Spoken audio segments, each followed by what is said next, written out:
আলহামদুলিল্লাহি রাব্বিল আলামিন আসসালাতু ওয়াসসালামু আলা রাসূলিল কারীম ওয়া আলা আলিহি ওয়া সাহবিহি আজমাইন রব্বি ইশরাহ লি সাদরি ওয়া ইয়াসসির লি আমরি ওয়াহলুল উকদাতাম মিন লিসানি ইয়াফকাহু কওলি।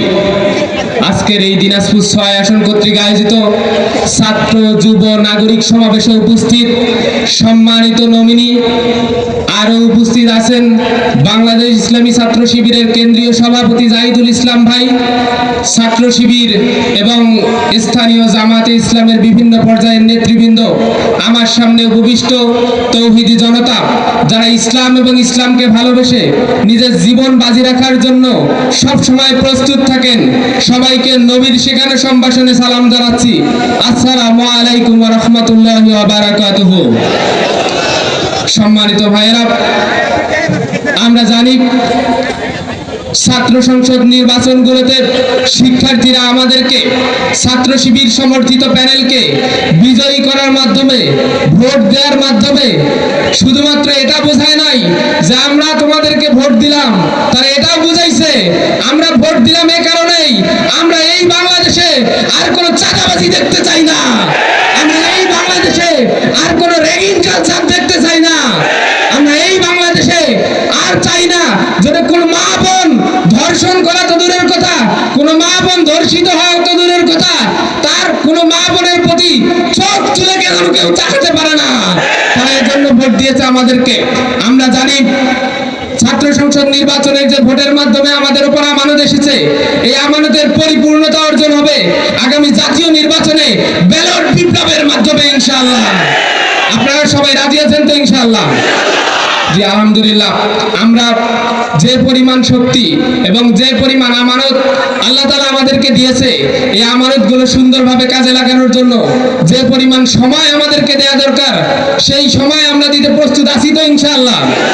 সম্মানিত ভাইরা, আপনারা জানেন এখন আমাদের কথা বলতে গেলেই কোনো দলের নাম না নিয়েই আমরা যদি বলি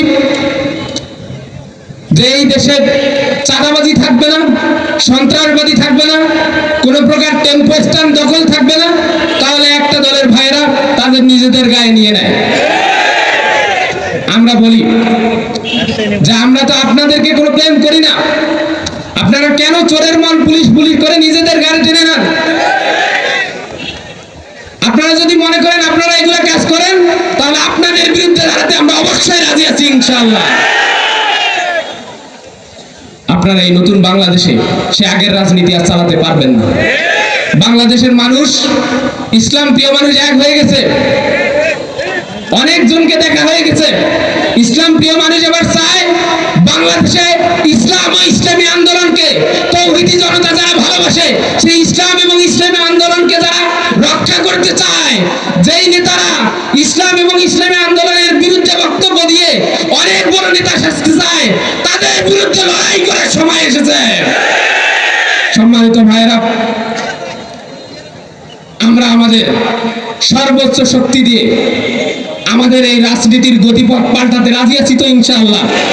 উত্তরবঙ্গের মানুষ ইসলামকে যে আশা দিয়ে, যে বুক বেঁধে ভালোবাসে, সেই বুক বেঁধে ভালোবাসা, যে আশা দিয়ে ভালোবাসা, আমরা বারবার অনেক মানুষকে ভোট দিয়েছি, কিন্তু সেই ইসলামের প্রতি ভালোবাসা, ইসলামের প্রতি তৌহিদি জনতার আবেগ, তৌহিদি জনতার মনের চাওয়া কেউ মেটাতে পারে নাই। আমরা বলতে চাই সৎ এবং যোগ্য লোককে ভোট দিয়ে এবার ইনসাফের বাংলাদেশ অবশ্যই গড়তে হবে ইনশাআল্লাহ। আমরা বলতে চাই দুর্গমগিরি, কান্তার মরু, দুস্তর পারাবার, লঙ্ঘিতে হবে রাত্রি নিশীতে, যাত্রীরা হুঁশিয়ার। আমরা বলতে চাই, আমরা আরো বলতে চাই যে এই মুসলিম আমরা হয়েছি, সেই মুসলিম হিসেবে আমরা মনে করি দুনিয়ার পাশাপাশি আখিরাতেও আমাদের জবাবদিহি করতে হবে। এই ভোটের আমানত আমরা যদি এবার নষ্ট করি, তাহলে এর জবাব আখিরাতে আমাদের দিতে হবে। এজন্য আমরা ইনসাফের পক্ষে ভোট দিতে চাই ইনশাআল্লাহ। মুসলিম আমি, সংগ্রামী আমি ছিল রণবীর, আল্লাহকে ছাড়া কাউকে মানি না। নারায়ে তাকবীর, নারায়ে তাকবীর। আসসালামু আলাইকুম ওয়া রাহমাতুল্লাহ।